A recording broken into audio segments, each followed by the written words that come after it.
तो हमको क्या जानना है, हमको सुनिएगा। सबसे पहले काम करते हैं किसके बारे में? कंडक्टर्स के बारे में। सबसे पहला चर्चा बोलो। सबसे पहला चर्चा हम लोग करेंगे किसके बारे में? कंडक्टर्स के बारे में। और आपको ये पता होगा कि most of the metals are conductor. सुने हैं ना? Most of the metals are conductor. ये चीज आप लोग पहले से ही जानते हैं। Most of the metals are conductor, ये बात पहले से ही आप लोग जानते हैं। बहुत बढ़िया। और सही बात ये है कि अब सुनिएगा ध्यान से। कंडक्टर के साथ कंडीशन ये है, there are large amount of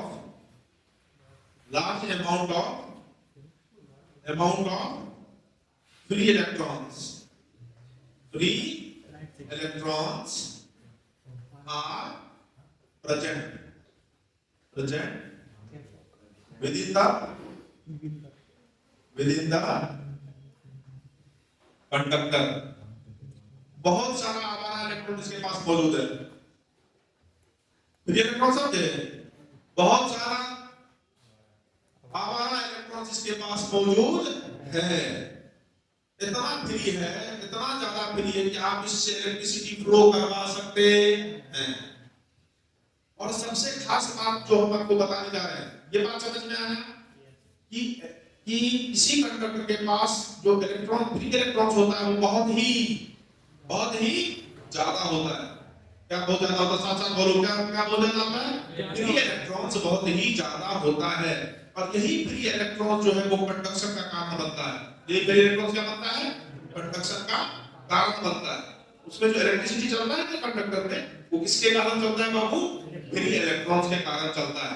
current में इस पर हम लोग लार्ज डिस्कशन करेंगे, जबरदस्त डिस्कशन करेंगे। इसमें किस चैप्टर में? करंट में। अगला कहानी सुनना।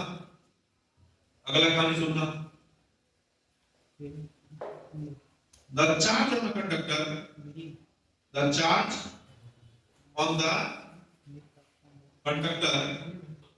conductor always light on the surface of the conductor। कहाँ लाइट करेगा? On the surface of the conductor।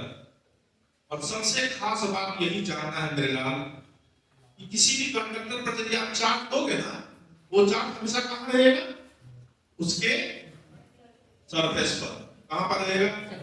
हमेशा उसके सरफेस पर रहेगा, अंदर में नहीं रहेगा। फॉर एग्जाम्पल, इसे मान लीजिए ये कंडक्टर है। क्या है? ये एक कंडक्टर है। इस कंडक्टर पर हम क्या कर दे रहे हैं? चार्ज दे रहे हैं। क्या दे रहे हैं? चार्ज दे रहे हैं। वो चार्ज कहाँ रहेगा पता है? इसके सरफेस पर रहेगा। कहाँ पर रहेगा? जल्दी बोलो। इसके सरफेस पर रहेगा। ये बात आज आपके फोन में, किडनी में, जहां रखना है रख लेना। जब भी किसी कंडक्टर पर को चार्ज किया जाता है तो वो चार्ज कहाँ रहता है? हमेशा उसके सरफेस पर आता है, अंदर में नहीं रहता। अंदर में कोई भी चार्ज बाबू नहीं रहेगा, हमेशा उसके कहाँ रहेगा? सरफेस पर रहेगा। क्या इतना बात समझ में आया? सच में? Very good. अब अगला बात सुनना। लेकिन सरफेस पर तो डिस्ट्रीब्यूट होता है ना। मेरा बात को थोड़ा सा भावनात्मक रूप से लेना। कभी आप लोग कोई भी चीज को पसारे हो सुखाने के लिए? अरे घर में मम्मी नहीं करती है, दाल वाल पसार देती है कि नहीं? हाँ, गेहूं लो, मक्का लो, कुछ तो पसार तो देती है ना। तो सरफेस पर क्या करती है?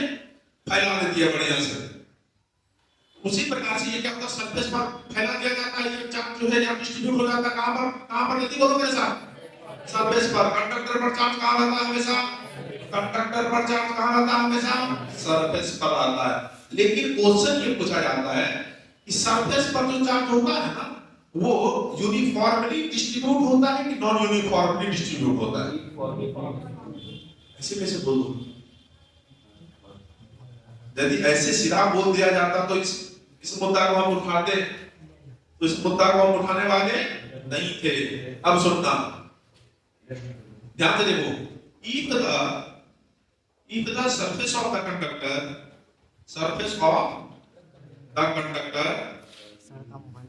conductor conductor is uniform, is uniform.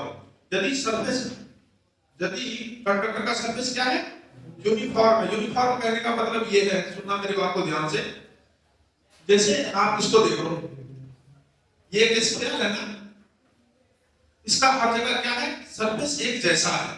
मतलब एक रेडियस लेंगे ना, उस रेडियस से पूरा सरफेस ड्रॉ हो जाएगा ना, एक जैसा। मतलब से ये किधरों से देखने से सरफेस क्या हर हर तरफ से यूनिफॉर्म है कि नहीं है? है, बिल्कुल है। इसीलिए हम बोले if the surface is, surface of the conductor is uniform. यदि सरफेस कंडक्टर का सरफेस कैसा है, यूनिफॉर्म है, then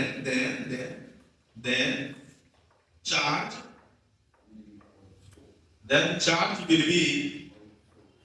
will be uniformly distributed, uniformly distributed, हर तरफ से एक जैसा ही डिस्ट्रीब्यूटेड, हर तरफ से एक जैसा ही डिस्ट्रीब्यूट होगा, कहीं पर कम या कहीं पर ज्यादा नहीं होगा। लेकिन इसका एक फोटो बना दे, एक फोटो बना देते हैं। मान लो ये एक स्फीयर है, क्या है, ये एक स्फीयर है, स्फीयर है। इसका यदि सेंटर ले ले तो हर जगह रेडियस क्या रहेगा, हर जगह रेडियस सेम रहेगा, हर जगह रेडियस सेम रहेगा। इसका मतलब है कि ये सरफेस यूनिफॉर्म है, तो चार्ज भी यहाँ पर कैसा डिस्ट्रीब्यूट होगा बाबू, यूनिफॉर्मली डिस्ट्रीब्यूट होगा। इस बात में कोई संदेह, कोई समस्या, कोई परेशानी नहीं है। लेकिन अब आप सरफेस ड्रॉ करते हैं, तुम लोग बोल रहे यूनिफॉर्म है कि नॉन यूनिफॉर्म, ड्रॉ करें।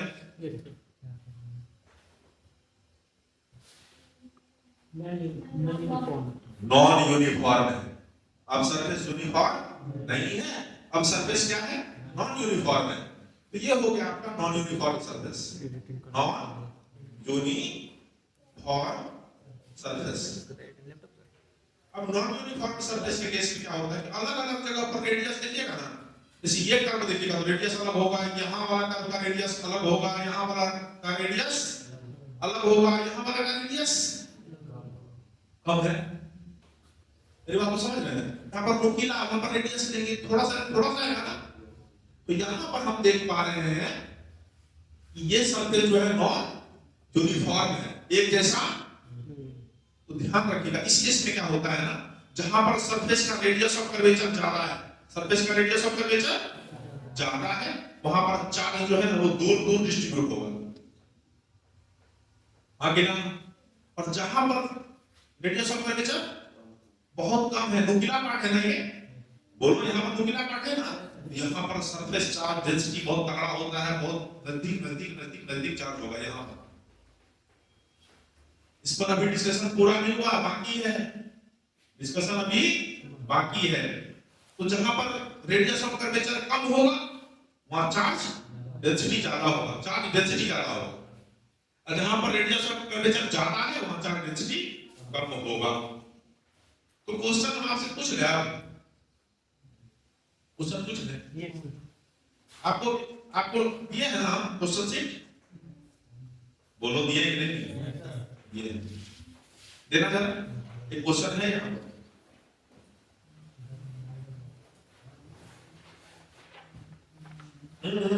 तेरे पास है, चलिए कोई बात नहीं, आप लोगों को आंसर करना करेंगे, बिल्कुल कोशिश करना भी चाहिए। क्वेश्चन नंबर 8 आप लोगों को ये मिल जाएगा, कल नहीं परसों मिल जाएगा। ये पहला वाला खत्म हो गया है ना, बाकी है कुलम सलाम में। अच्छा 10 से 11 में शायद खत्म हो गया कुलम सलाम। क्वेश्चन लिखे ना बोर्ड पर, चलिए हम लिखते हैं।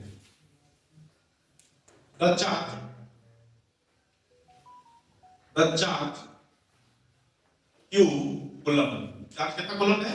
Q कूलम is placed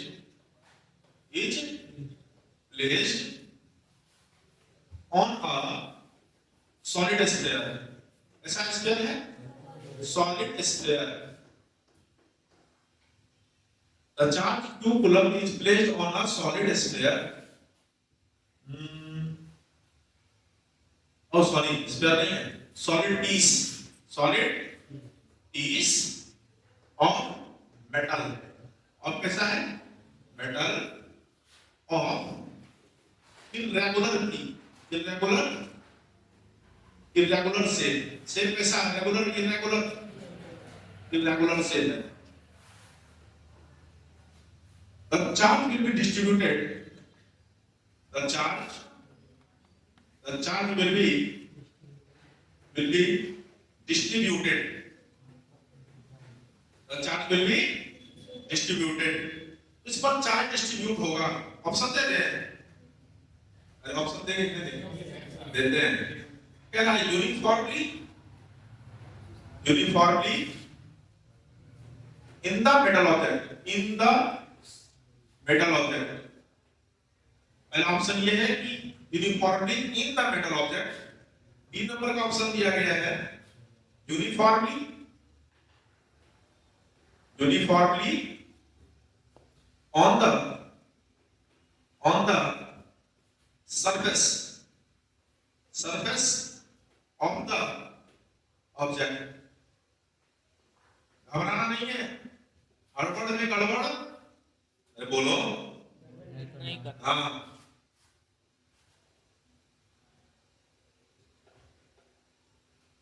सी और डी नंबर आपको ऑप्शन नहीं लगता है सही ना? पोटेंशियल एनर्जी आ गया, हीट लॉस आ गया, दो ऑप्शन आपके सामने है। यहाँ uniformly, non uniformly, non uniformly. C number, D number option हमको सही सही यहाँ पर दिखना नहीं लग रहा है। अगर गौर करोगे ना, the charge Q is placed, कहां प्लेस किया गया है? Placed on a solid piece of, कौन सा स्फीयर? मेटल स्फीयर है। मेटल स्फीयर है तो कैसा स्फीयर, कौन सा हो गया वो? क्या हो गया? मेटल स्फीयर है तो क्या हो गया? कंडक्टर हो गया। बहुत बढ़िया। और इसका जो शेप है ना बाबू, शेप रेगुलर है कि इरेगुलर है? इरेगुलर शेप है। तो पूछ रहा है देन तो चार्ज डिस्ट्रीब्यूट होगा, कैसा डिस्ट्रीब्यूट होगा? कह रहा है uniformly in the metal object. In वाला बात नहीं होगा, कहां होगा? Non uniformly on the surface of the object. Surface पर होगा और इरेगुलर शेप है ना, तो नॉन यूनिफॉर्मली डिस्ट्रीब्यूट होगा। बात सही की झूठ? बात सही है ना? पक्का समझ में आ गया? यदि यहीं पर लिख देता रेगुलर शेप, क्या लिख देता? रेगुलर शेप, तो क्या बोलेंगे? यूनिफॉर्मली डिस्ट्रीब्यूट होगा। अब क्या बोलेंगे? यूनिफॉर्मली डिस्ट्रीब्यूट होगा। मजा आया? पक्का ये बात समझ में आया?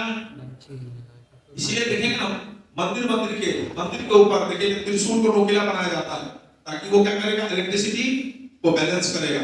समझाएंगे आपको, ये बहुत बढ़िया से समझाएंगे। आगे समझाएंगे कैसे ये पॉइंट डिस्चार्ज होता है, कैसे इसको बोलते हैं कोरोना डिस्चार्ज। लेकिन अभी इतना बात जानने की जरूरत, इससे भी ये बात जानना, यहाँ पर जो होता है ना चार्ज डेंसिटी बहुत ही ज्यादा होता है और इधर वाला पार्ट पर चार्ज डेंसिटी क्या रहेगा? कम रहेगा। आया? पक्का? जब भी कंडक्टर का मामला आएगा, चार्ज मार लोगे सरफेस, कंडक्टर पर चार्ज मारेगा हमेशा। कहां रहेगा? एक दिन पीछे चल रहा है। कर देते हैं, आप पता है बॉडी रिएक्शन चल रहा है। लोग को नहीं हो रहा B1 नंबर है B7 क्या? ठीक। तुम लोग जैसे कहते तो सर एक क्वेश्चन और करेंगे तो हमको बड़ा क्या लगता है? अच्छा, बहुत अच्छा लगता है। आपको लगता है एक बच्चा सीख रहा तभी तो आंसर कर रहा है।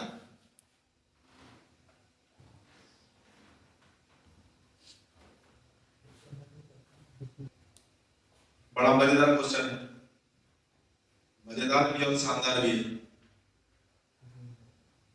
तो टॉपिक वाइज को करवा देंगे।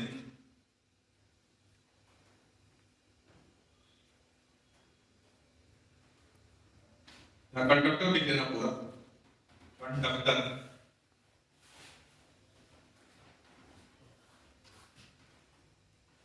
अच्छा नहीं पता सही दिख रहा आप लोगों को? ज्यादा रट्टा नहीं लिख रहे हैं।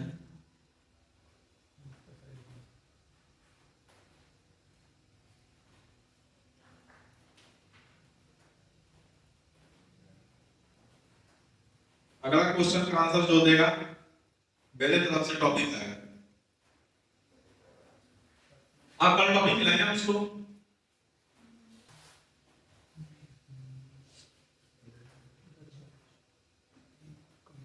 तुझे देखा तो ये जाना सनम,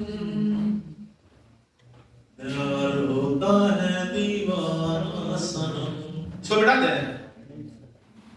इसको दे। अब यहाँ से कहाँ जाए हम, एक क्वेश्चन और करेंगे वाह सर वाह क्या क्या स्किल है।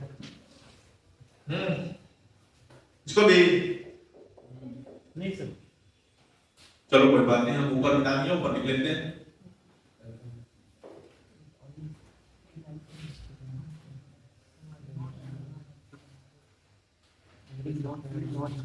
दिल का अरमान बना है तू, मेरी पहचान बना है तू। आगे question number 3, there are equal to छोटे छोटे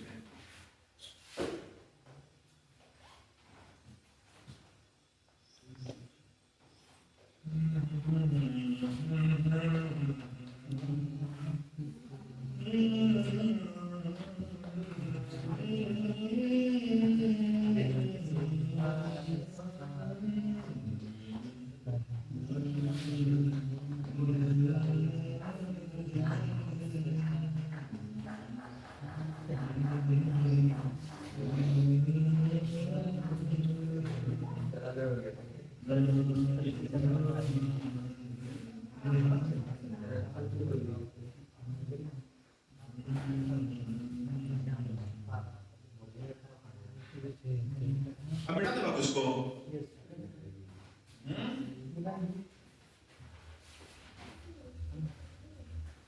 हम सबसे ज्यादा एंजॉय कहाँ करते हैं पता है? हाँ नहीं पूरा पृथ्वी पे पूछो सबसे ज्यादा एंजॉय हम कहाँ करते हैं? फिजिक्स प्लैनेट को बोर्ड और स्टेज पर। क्योंकि हम अपने जॉब को एंजॉय करते हैं। क्या करते हैं? हम अपने जॉब को एंजॉय करते हैं। अब इसको मिटा देते हैं। सारा ना कहें सॉरी होली ऐसा जेठालाल ने मतलब ये जो क्वेश्चन है हम न्यूरो चेक के लिए दे रहे हैं।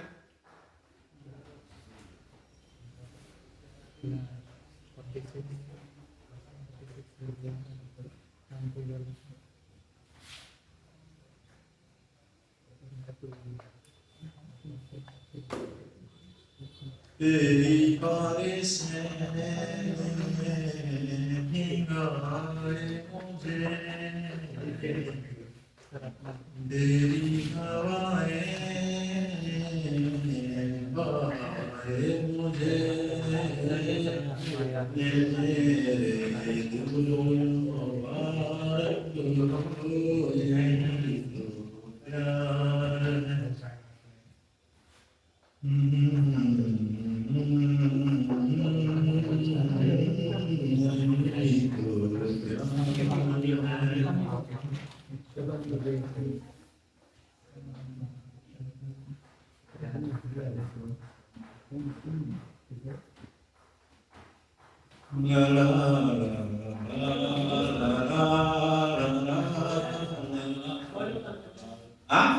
और मतलब खाली अंदर से खाली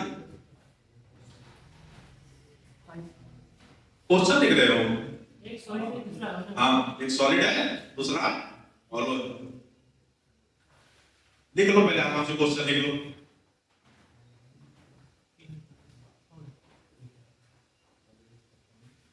गुनगुनाने की वजह तुम हो, मुस्कुराने की वजह तुम हो,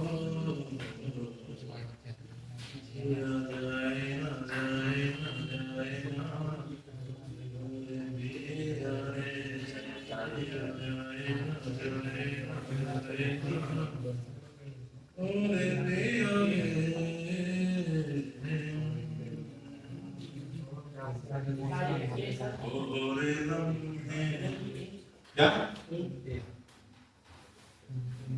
अभी हम आंसर नहीं पूछ रहे, पहले लिख लो।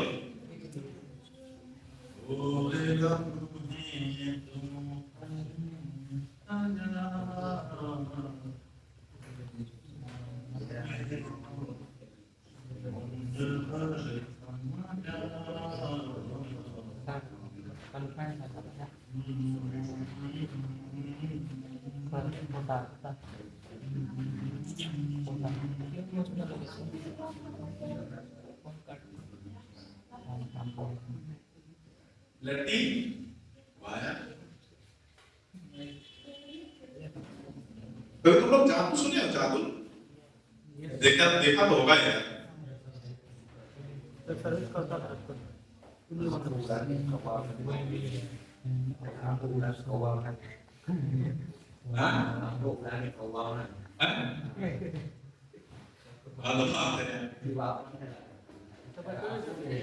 बचपन में सर्विस करता था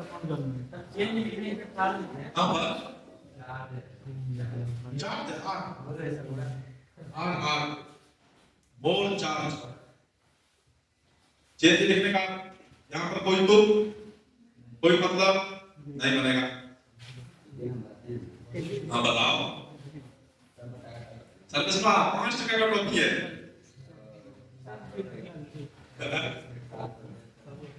लिख लिया सर। यदि इस क्वेश्चन का आंसर जिस बच्चे ने दिया तो हम समझ जाएंगे उसका कॉन्सेप्ट क्लियर हो गया। हाँ अब रुके।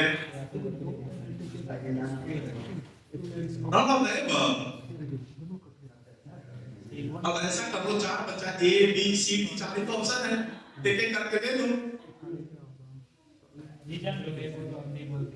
हम रीजन पूछ लेंगे।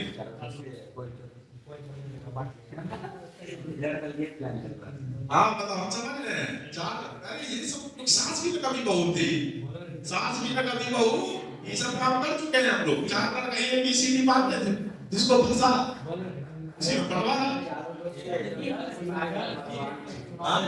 सी हमसे पूछिए। अब हम बात करें बच्चों, एक बात आप लोग फिर से बताइएगा, मेरे साथ साथ बोलिएगा और अच्छे से बोलिएगा। किसी भी कंडक्टर पर यदि चार्ज देते हैं तो कहाँ डिस्ट्रीब्यूट होता है? कहाँ पर?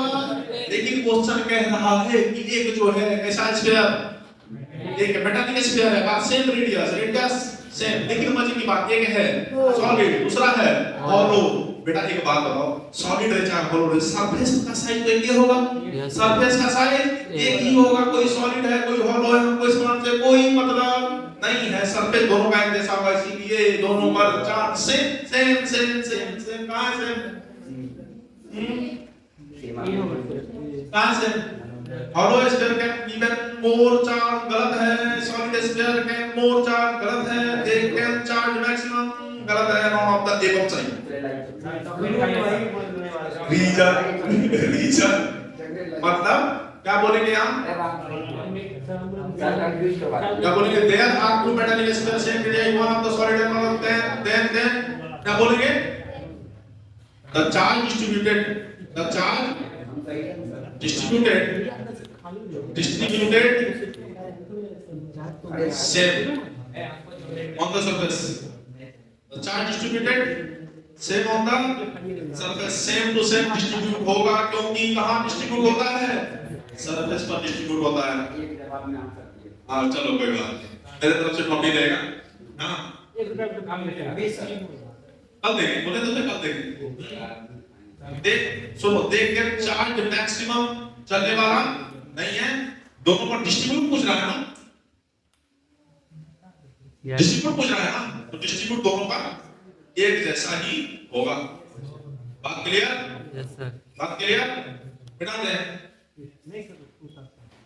उतार दीजिए, इसको तो बिठा सकते हैं।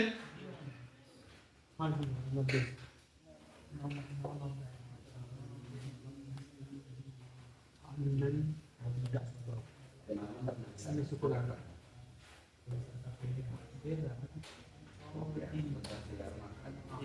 देखते हैं क्वेश्चन मिल गया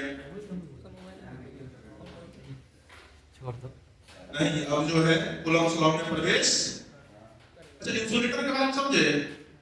इंसुलेटर उसमें फ्री इलेक्ट्रॉन्स नहीं होता है, फ्री इलेक्ट्रॉन्स नहीं होता है, चार्ज फ्लो भी नहीं करेगा। आगे बढ़ते हैं।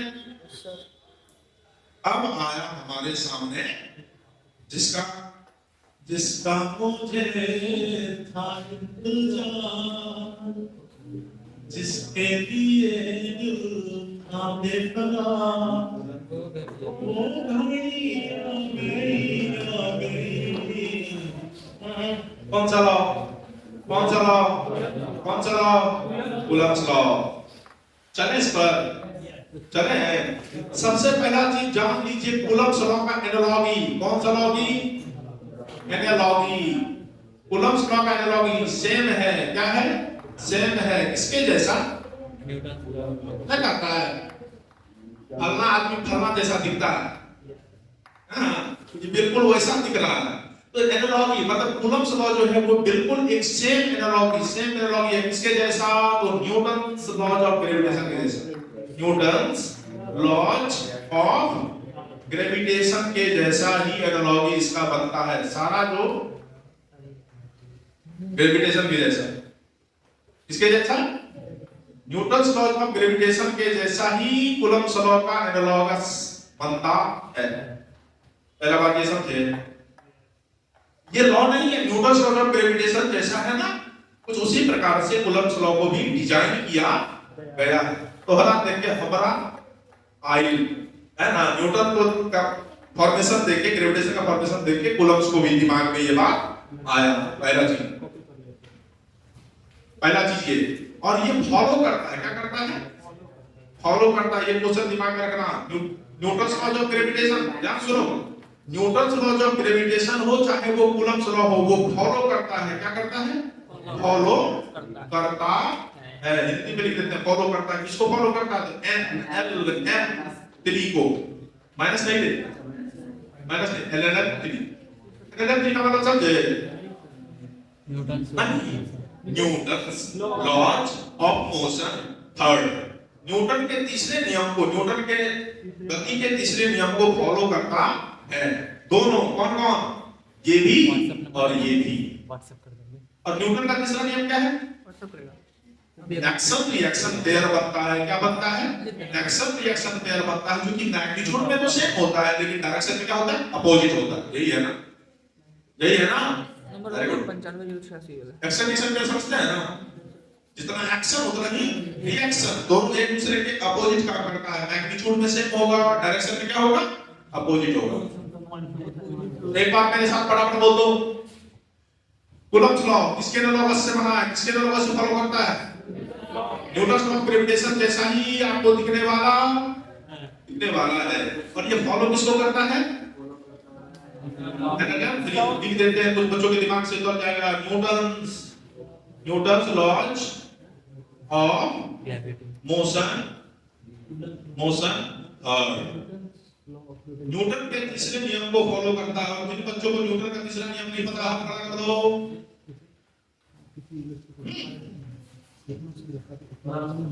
कोई बात। अरे हमको पता है यार, 10 में भी है, 9 में भी है।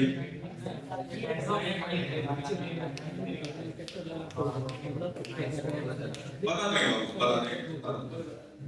इसको क्या है?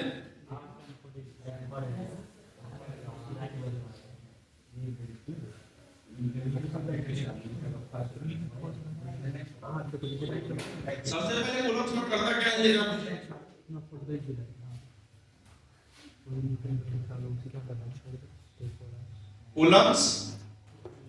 Coulomb's law explain.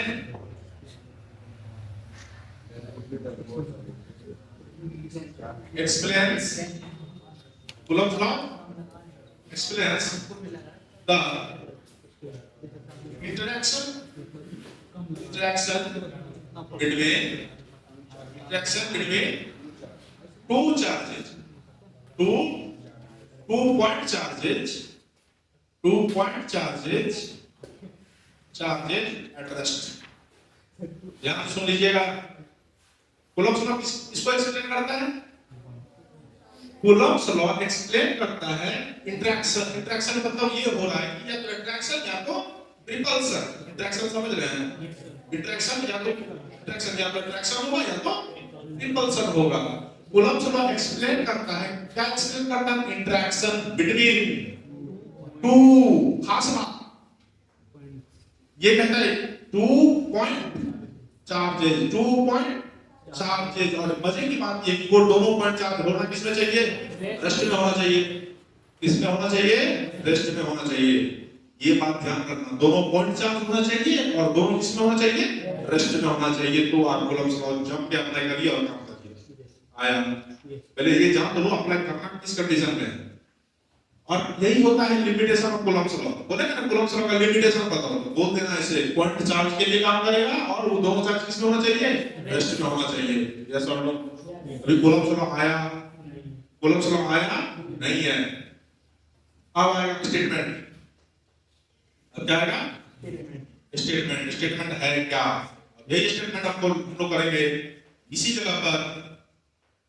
मेरे हिसाब काम चलेगा। कल आज के लिए इतना ही, तब तक के लिए good bye, thank you. Ta-ta. अरे जब